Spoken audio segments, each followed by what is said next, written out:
റെഡിയായ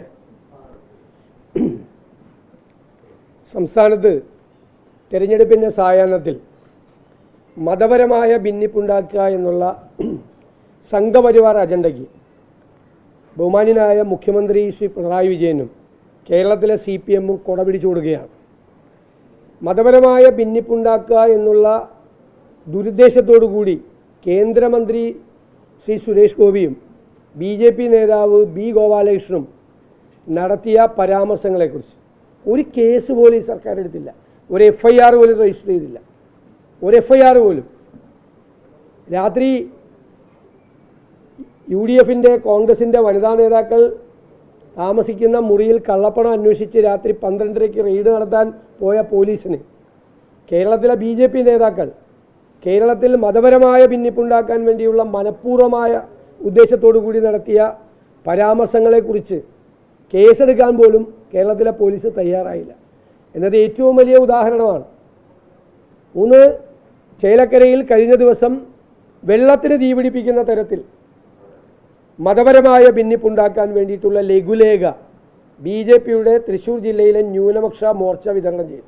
ക്രൈസ്തവ ഭവനങ്ങളിൽ മതപരമായി വെള്ളത്തിന് തീപിടിപ്പിക്കുന്ന ഭാഷയിൽ മതപരമായ ഭിന്നിപ്പുണ്ടാക്കാൻ ഒരു കേസ് കൊടുത്തില്ല. ഒരു ഉദ്യോഗസ്ഥരെയും കണ്ടില്ല, ഒരാളെയും കണ്ടില്ല. ഞങ്ങൾ മാത്രമാണ്, ഞങ്ങളുടെ തെരഞ്ഞെടുപ്പ് കമ്മിറ്റി മാത്രമാണ് തെരഞ്ഞെടുപ്പ് കമ്മീഷന് പരാതി കൊടുത്തത്. ഈ മുനമ്പം കേസിൽ യഥാർത്ഥത്തിൽ 10 മിനിറ്റ് കൊണ്ട് സർക്കാർ തീർക്കാവുന്ന വിഷയമാണ്. അപ്പോൾ സർക്കാർ ഇലക്ഷൻ വരെ ഇതിങ്ങനെ പോട്ടെ എന്ന് തീരുമാനിച്ചു. ഈ ഇലക്ഷൻ്റെ നോട്ടിഫിക്കേഷൻ വരുന്നതിന് മുമ്പ് ഉണ്ടായ വിഷയമാണ്. എന്നിട്ട് ആദ്യം 16-ാം തീയതി വെച്ചു ഉന്നതതല യോഗം. അത് സർവകക്ഷി യോഗം വിളിക്കണം എന്ന് പ്രതിപക്ഷം കത്ത് കൊടുത്തതിന് ശേഷമാണ് ഈ ഉന്നതതല യോഗം വെച്ചത്. അപ്പോഴേക്കും ഒരാഴ്ച പാലക്കാട് തിരഞ്ഞെടുപ്പ് മാറ്റിവെച്ചു 20-ാം തീയതിയിലേക്ക്. എന്നാൽ പിന്നെ പാലക്കാട് തിരഞ്ഞെടുപ്പ് കൂടി കഴിഞ്ഞിട്ട് മതി എന്ന് വെച്ച് ഇപ്പോൾ അവസാനം 22-ാം തീയതിയാണ്, തിരഞ്ഞെടുപ്പ് കഴിഞ്ഞിട്ടാണ് ഈ മുനമ്പം സംഭവിച്ച ഉന്നതതല യോഗം മുഖ്യമന്ത്രി വിളിച്ചു കൂട്ടിയിരിക്കുന്നത്. അതായത് തെരഞ്ഞെടുപ്പിന് മുമ്പ് ചേലക്കര ഉപതെരഞ്ഞെടുപ്പും പാലക്കാടും വയനാടും ഉപതെരഞ്ഞെടുപ്പിന് മുമ്പ് ഈ വിഷയത്തിൽ ഒരു പരിസമാപ്തി ഉണ്ടാകരുത്, ഇത് രമ്യമായി പരിഹരിക്കപ്പെടരുത് എന്നുള്ള ഉദ്ദേശം കൂടി സർക്കാരിനുണ്ട്. സർക്കാരിന് ഞങ്ങൾ ഇപ്പോഴും ആവർത്തിച്ചു പറയുന്നു, ഒരു സങ്കീർണമായ നിയമപ്രശ്നവും മുനമ്പം വിഷയത്തിലില്ല. സംസ്ഥാനത്തെ മുഴുവൻ മുസ്ലിം സംഘടനകളും മുസ്ലിം ലീഗും അടക്കമുള്ള പ്രതിപക്ഷവും ഇത് വഖഫ് ഭൂമി അല്ല എന്നും ഈ ഭൂമിയിൽ താമസിക്കുന്നവർക്കാണ് അവകാശം എന്ന് പറഞ്ഞിട്ടും സർക്കാരിനും വഖഫ് മന്ത്രിക്കും വഖഫ് ബോർഡിനും മാത്രമേ ഇപ്പോഴും സംശയം. അപ്പോൾ സർക്കാർ നിയമിച്ച വഖഫ് ബോർഡാണ്.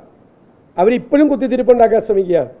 അവരോട് ആ ഭൂമിയിൽ ക്ലെയിം ഇല്ല, അത് വഖഫ് ഭൂമി അല്ല, അത് ഗിഫ്റ്റ് കിട്ടിയ ഭൂമിയാണ്, അതുകൊണ്ട് അതിൽ ക്ലെയിം ഇല്ല എന്നുള്ളൊരു നിലപാട് സ്വീകരിച്ച് പുറത്തു വെച്ചത് സെറ്റിൽ ചെയ്തത് കോടതിയെ അറിയിച്ചാൽ പുറത്തു വെച്ച് സെറ്റിൽ ചെയ്യാൻ 10 മിനിറ്റ് മതി. ഗവൺമെൻറ് പറഞ്ഞാൽ മതി വഖഫ് ബോർഡിനോട് ഇതാണ് സ്റ്റാൻഡ്, ഇതാണ് നമ്മുടെ സ്റ്റാൻഡ്. പ്രതിപക്ഷവും കേരളത്തിലെ മുസ്ലിം സംഘടനകളും എല്ലാവരും, ക്രൈസ്തവ സംഘടനകളും എല്ലാവരും ഉൾപ്പെടെ കേരള സമൂഹം എടുത്തിരിക്കുന്ന നിലപാടാണ്. ആർക്കും ഒരു പരാതിയില്ല, ഒരാൾക്കും പരാതിയില്ല. പരാതി വഖഫ് ബോർഡിന് മാത്രമാണ്. ഈ സർക്കാർ നിയമിച്ച വഖഫ് ബോർഡ് മനഃപൂർവ്വം ഉണ്ടാക്കിയ പ്രശ്നം. അത് 10 മിനിറ്റ് കൊണ്ട് തീർക്കാമായിരുന്നിട്ടും തീർക്കാതെ BJP-ക്ക് കേരളത്തിൽ, സംഘപരിവാറിന് കേരളത്തിൽ സ്പേസ് ഉണ്ടാക്കി കൊടുക്കാൻ വേണ്ടി മനഃപൂർവ്വമായി ഈ വിഷയം നീട്ടിക്കൊണ്ടുപോവാണ് സർക്കാരാണ്. അപ്പോൾ ഈ മതപരമായ ഭിന്നിപ്പ് കേരളത്തിൽ ഉണ്ടാക്കാൻ വേണ്ടിയിട്ടുള്ള ഇത്തരം ശക്തികളുടെ ശ്രമങ്ങൾക്ക് മുഴുവൻ പിന്തുണയും കൊടുക്കുന്നത് ഇവർ തന്നെയാണ് എന്ന കാര്യത്തിൽ യാതൊരു സംശയമില്ല. പിന്നെ ഞാൻ നേരത്തെ പറഞ്ഞു, സീപ്ലെയിൻ്റെ കാര്യം ഞാൻ നേരത്തെ പറഞ്ഞു. ഇപ്പോൾ ആദ്യമായിട്ട് ഞങ്ങൾ സീപ്ലെയിൻ കൊണ്ടുവരുന്നു എന്ന് അവകാശപ്പെടുകയാണ്. 2013 ഉണ്ടായ ഉമ്മൻചാണ്ടി സർക്കാർ സീപ്ലെയിൻ കൊണ്ടുവരാൻ പോയപ്പോൾ കടലിൽ ചുവന്ന കൊടികുത്തി ഉപരോധം സൃഷ്ടിച്ചതിന് നേതൃത്വം കൊടുത്ത ആളുകളാണ് ഇന്ന് സീപ്ലെയിൻ്റെ പിതാക്കന്മാരായി വരുന്നത്. 2013 ജൂൺ 3-ാം തീയതിയിലെ ദേശാഭിമാനി പത്രത്തിൻ്റെ ഫ്രണ്ട് പേജിലൊരു വാർത്തയുണ്ട്.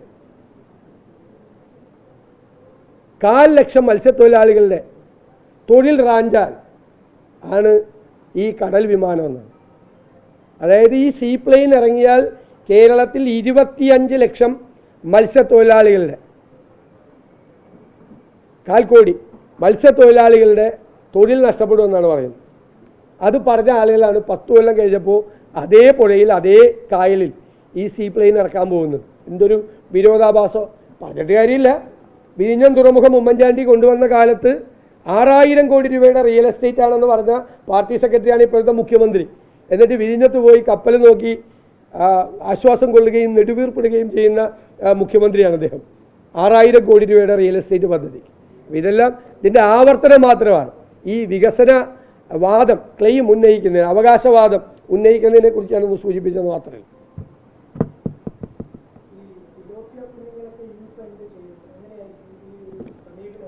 കടലിലെ മത്സ്യസമ്പത്ത്, കടലിലെ ജീവജാലം, കടലിലെ എക്കോസിസ്റ്റം, കായലിലെ എക്കോസിസ്റ്റം ഒക്കെ ഇനി എന്ത് സംഭവിക്കും എന്നുകൂടി ഒരു ഗവേഷണം നടത്താൻ നന്നായിരിക്കണം.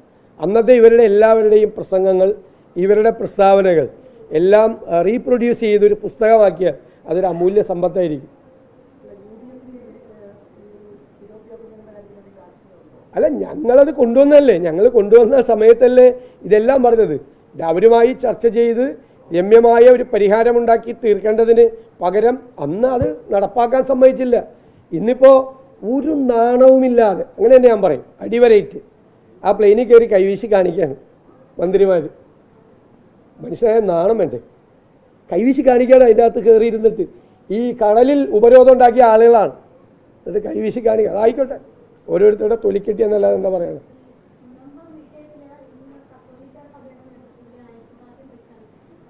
അല്ല, അത്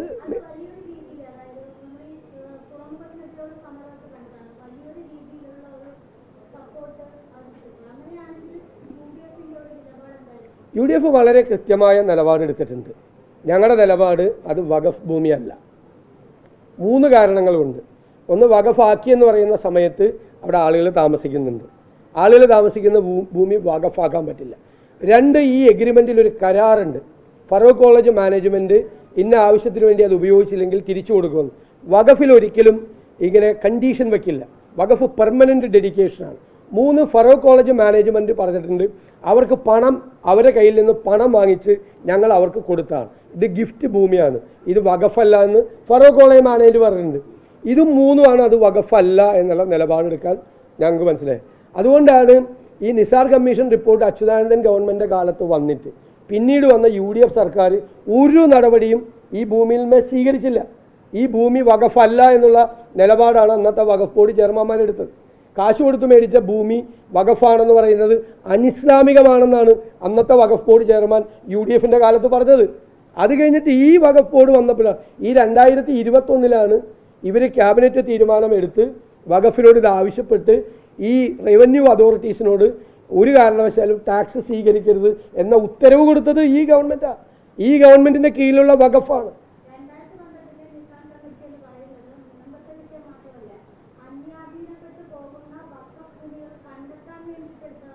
2012 2010 അത് വെച്ചത്. 2010 അവർ റിപ്പോർട്ട് കൊടുത്തത്. അതിൽ ഈ മുനമ്പം വിഷയത്തെപ്പറ്റി ആഴത്തിൽ പഠിച്ചിട്ടില്ല എന്ന് തന്നെ അവർ ആ റിപ്പോർട്ടിൽ പറഞ്ഞിട്ടുണ്ട്.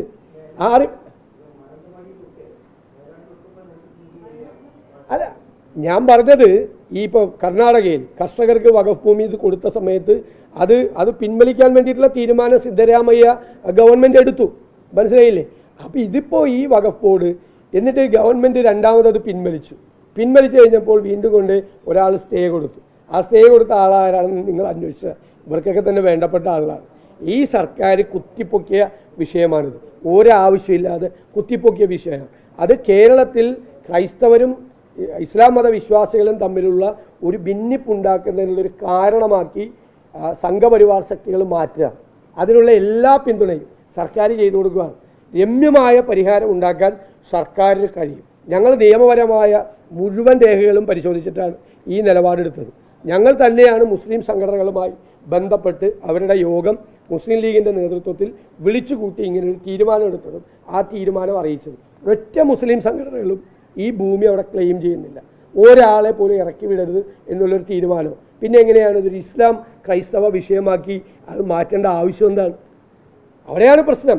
അപ്പോൾ തീർക്കാതെ നീട്ടി കൊണ്ടുപോയി ഈ ഭിന്നിപ്പ് വലുതാക്കി അവസാനം തീർത്താലും ഈ ഭിന്നിപ്പ് തീരാത്ത തരത്തിലേക്ക് എത്തിക്കുക എന്നുള്ള അജണ്ട ഇതിൻ്റെ പുറയിലുണ്ട്. സംഘടനകൾക്കിടയിൽ ചർച്ചകൾക്ക് UDF ശ്രമിച്ചു. അതുപോലെ ശ്രമിക്കാറുണ്ട്. തീർച്ചയായിട്ടും ഞങ്ങൾ ചെയ്തുകൊണ്ടിരിക്കുന്നുണ്ട്. ഞങ്ങൾ മുസ്ലിം സംഘടനകളുടെ ഇടയിൽ ഞങ്ങൾ സംസാരിച്ചു. അന്നും അത് ആളിക്കത്തിക്കാതിരിക്കാൻ ശ്രമിച്ചത് ഞാനും KPCC പ്രസിഡന്റും അതുപോലെ പ്രതിപക്ഷ ഉപനേതാവ് ശ്രീ PK കുഞ്ഞാലിക്കുട്ടി സാഹിബും സാദിഖ് അലി തങ്ങളുമൊക്കെ അതിൻ്റെ അകത്ത് വലിയ പങ്കുവഹിച്ചു. കാരണം അതൊരു സംഘർഷമാക്കി മാറ്റാതിരിക്കാൻ. ഇപ്പോഴും ഞങ്ങൾ എല്ലാ ക്രൈസ്തവ സഭാമേലധ്യക്ഷന്മാരുമായിട്ടും അതുപോലെ തന്നെ മുസ്ലിം സമുദായ നേതാക്കളുമായിട്ടും ഞങ്ങൾ ബന്ധപ്പെടുന്നുണ്ട്. കാരണം നമ്മുടെ സമൂഹത്തിൽ ഒരു ഭിന്നിപ്പ് ഉണ്ടാകാതിരിക്കാൻ വേണ്ടിയിട്ടുള്ള ശ്രമങ്ങൾ ഞങ്ങൾ നന്നായി നടത്തുന്നുണ്ട്.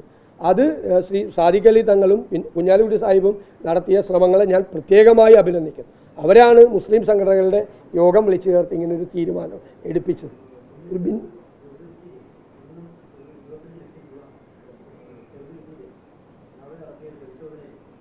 ആരെയാണ്? അതൊക്കെ ആരാ പൈസ കൊണ്ടിട്ടെന്ന് അന്വേഷിച്ചാൽ മതി. ഇപ്പം 41 കോടി 40 ലക്ഷം കൊണ്ടുവന്ന ആള് കേസിലെ പ്രതിയായില്ലല്ലോ, കേസിലെ സാക്ഷിയായിട്ട് നിൽക്കുകയല്ലേ, ഇപ്പം നിൽക്കുകയല്ലേ. എന്തായാലും ഒരു കാര്യം എനിക്ക് ഉറപ്പിച്ച് പറയാൻ പറ്റും, ഞങ്ങളുടെ പൈസയല്ല. കർണാടകയിൽ നിന്ന് മദ്യവും പണവും കർണാടകയിൽ നിന്ന് ഞങ്ങൾ ഇറക്കി ഞങ്ങൾ തിരഞ്ഞെടുപ്പ് വിജയിപ്പിക്കാൻ നോക്കുവാണെങ്കിൽ ഈ സർക്കാർ ഒന്നിനും കൊള്ളില്ല എന്നാണ് എൻ്റെ അർത്ഥം. അങ്ങനെ ആ എക്സൈസ് മന്ത്രി രാജിവെച്ച് പുറത്തു പോകും. ഞങ്ങൾ കർണാടകയിൽ നിന്ന് സ്പിരിറ്റ് ഇളക്കി ഇവിടെ കൊണ്ടുവരണമെങ്കിൽ ഇദ്ദേഹം എന്തിനാണ് മന്ത്രിയായിരിക്കുന്നത്? ഈ മന്ത്രിയുടെയും അളിയൻ്റെയും നേതൃത്വത്തിൽ നടന്ന നാടകമാണ്, പാതിരാ നാടകമാണ് റെയ്ഡ്. രണ്ടാമത് ട്രോളി നാടകം. അവസാനം മൂന്നാമത് ഒരു സ്പിരിറ്റ് നാടകം കൊണ്ടുവന്നു. അവസാനം ഇപ്പോൾ എല്ലാവർക്കും മനസ്സിലായി സ്പിരിറ്റ് കൊണ്ടുവന്നത് 2 CPMൻ്റെ ലോക്കൽ കമ്മിറ്റി അംഗങ്ങളാണ്. ഞങ്ങൾക്കാർക്കും അതിൻ്റെ പങ്കില്ല. ഞങ്ങൾക്കാർക്കും ആർക്കെങ്കിലും അധികം പൈസ ഉണ്ടെങ്കിൽ ഞങ്ങൾക്ക് തിരഞ്ഞെടുപ്പ് ഞങ്ങൾ എങ്ങനെ നേരിടുമെന്ന് അറിയാം. നിങ്ങൾ അവിടെ ചെന്ന് നോക്കിയാൽ അറിയാം. പ്രചരണത്തിലൊക്കെ ഞങ്ങളെക്കാളും കൂടുതൽ പണം ചിലവാക്കിയിരിക്കുന്നത് BJPയും CPMുമാണ് 2 സ്ഥലത്തും. ഞങ്ങൾക്ക് അവരോട് പിടിച്ചു നിൽക്കാൻ പോലും പറ്റുന്നില്ല. ഞങ്ങളുടെ പ്രവർത്തകർ കഷ്ടപ്പെട്ടിട്ടാണ് ചെയ്യുന്നത്. LDF എന്തും പറയാമല്ലോ. തെരഞ്ഞെടുപ്പ് കാലത്ത് അടിസ്ഥാനമില്ലാതെ തെളിവില്ലാതെ ആർക്കെതിരെ ഉന്നയിക്കുക. ഇതൊക്കെ പണ്ട് പോലെ പറയുന്നവർ പണവും മറ്റതും വരുന്നു എന്ന്. അത് അവരുടെ സർക്കാരല്ലേ അത് തടയേണ്ടത്. ബോർഡറിലൊക്കെ ആളുകളെ നിർത്തി ചെക്കൊക്കെ ചെയ്ത് അതിർത്തി വഴിയല്ലേ കടന്നു വരുള്ളൂ. ഇനി മദ്യം കടന്നു വരുന്നുണ്ടെങ്കിലും പണം കടന്നു വരുന്നുണ്ടെങ്കിലും അതിർത്തി വഴിയല്ലേ വരുള്ളൂ. അതിർത്തിയിൽ പോലീസിനെ കൊണ്ട് എക്സൈസിനെ കൊണ്ടും നന്നായി ചെക്ക് ചെയ്യാൻ പറയാം. കേരളം മുഴുവൻ ഈ സ്പിരിറ്റ് ഒഴുകുകയല്ലേ. തെരഞ്ഞെടുപ്പ് കാലമായിട്ടല്ല, കേരളം മുഴുവൻ മയക്കുമരുന്ന് ഒഴുകുകയല്ലേ. എവിടെയാണ് മയക്കുമരുന്ന് കിട്ടാത്ത, MDMA കിട്ടാത്ത സ്ഥലം ഏതാ കേരളത്തിൽ? എവിടെയായിരുന്നു ഈ എക്സൈസ് മന്ത്രിയും ഈ എക്സൈസ് വകുപ്പൊക്കെ? ഈ തെരഞ്ഞെടുപ്പായപ്പോഴാണ് അദ്ദേഹം അറിയുന്നത് കേരളത്തിൽ സ്പിരിറ്റ് ഉണ്ട്. അതിനേക്കാൾ വലിയ സാധനമാണ് കേരളത്തിൽ ഒഴുകുന്നത്, സുലഭമായി കിട്ടുന്നത്. പെട്ടിക്കടകൾ വരെ കിട്ടുന്ന സാധനമായി MDMA കേരളത്തിൽ മാറിയിരിക്കുക. എല്ലായിടത്തും DJ പാർട്ടി അടക്കുക. എവിടെ ഇദ്ദേഹത്തിൻ്റെ എക്സൈസ്? എവിടെ? പരസ്യമായിട്ട് DJ പാർട്ടികൾ നടക്കുകയാണ്.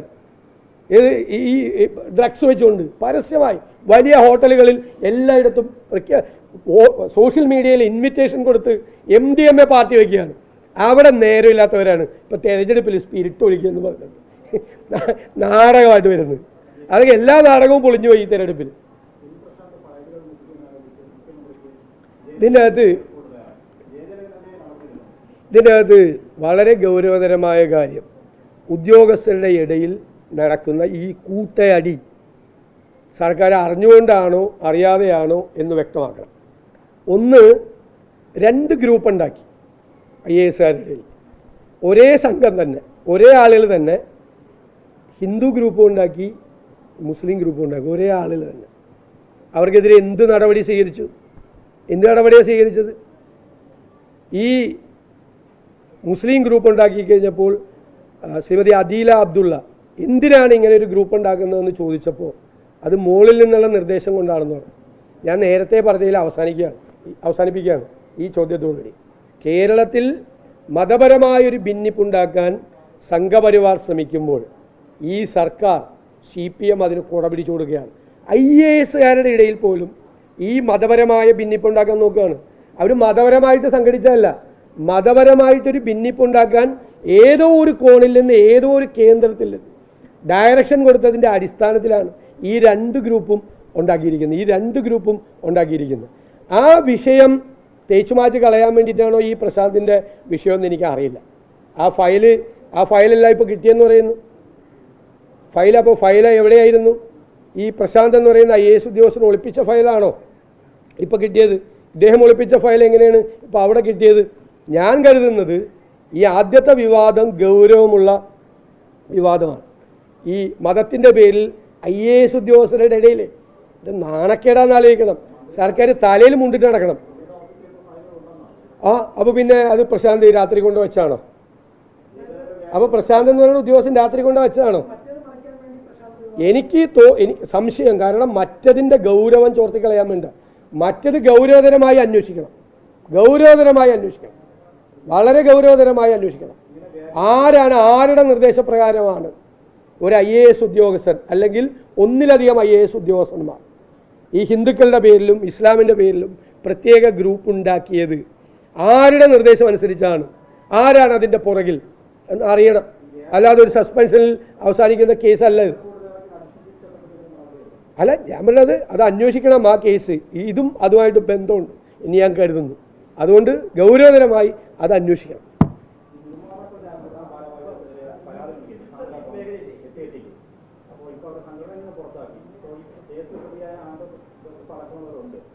ഏത് കേസിലാണ് ആൻഡോ ജോസഫ് പ്രതിയാണ്? അല്ല, അവർ ആരോപണം ഉന്നയിച്ചു. അത് അവരന്വേഷിക്കട്ടെ. അല്ല, നമുക്ക് പ്രൊഡ്യൂസേഴ്സ് അസോസിയേഷൻ ഞങ്ങൾക്ക് എന്താ ബന്ധം? എത്ര പേര് കോൺഗ്രസ് അനുഭാവികൾ, എത്ര പേര് CPM അനുഭാവികൾ പ്രൊഡ്യൂസേഴ്സ് അസോസിയേഷനിലുണ്ട്? എത്ര പേരുണ്ട്? ഇപ്പോൾ B ഉണ്ണികൃഷ്ണൻ അല്ലേ, അവരുടെ പ്രധാനപ്പെട്ട CPM സഹയാത്രികനാണ്. എത്ര പേരുണ്ട് CPM സഹയാത്രികന്മാർ? അവർ പ്രൊഡ്യൂസിങ് അസോസിയേഷനെതിരായിട്ട് ഏതെങ്കിലും നടി പരാതി കൊടുത്താൽ അത് SIT അന്വേഷിക്കണം. അന്വേഷിച്ചിട്ട് അവരാരെങ്കിലും കുറ്റക്കാരാണെങ്കിൽ അവർക്കെതിരെ നടപടിയെടുക്കണം. ഞങ്ങളൊന്നും അതിൻ്റെ അകത്ത് ഇടപെടില്ല.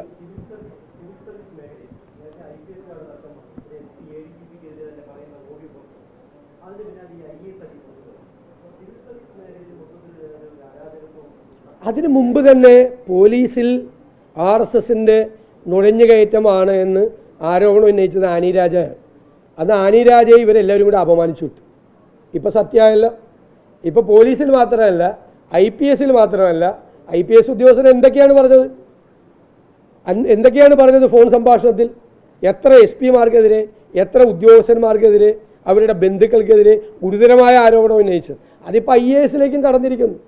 അതാണ് ഞാൻ പറഞ്ഞ വാക്ക്. ആ വാക്ക് പറഞ്ഞ് അവസാനിപ്പിക്കുക. സർക്കാരില്ല. അത് തന്നെ. സർക്കാരുണ്ടെങ്കിൽ ഇതൊക്കെ നടക്കുമോ? ഈ ഇരട്ടച്ചങ്കാണെങ്കിൽ ഇതൊക്കെ നടക്കുമോ? ഒരു ഇരട്ടച്ചങ്കുമില്ല. സർക്കാരില്ലായ്മയാണ് ഈ സർക്കാരിൻ്റെ മുഖമുദ്ര.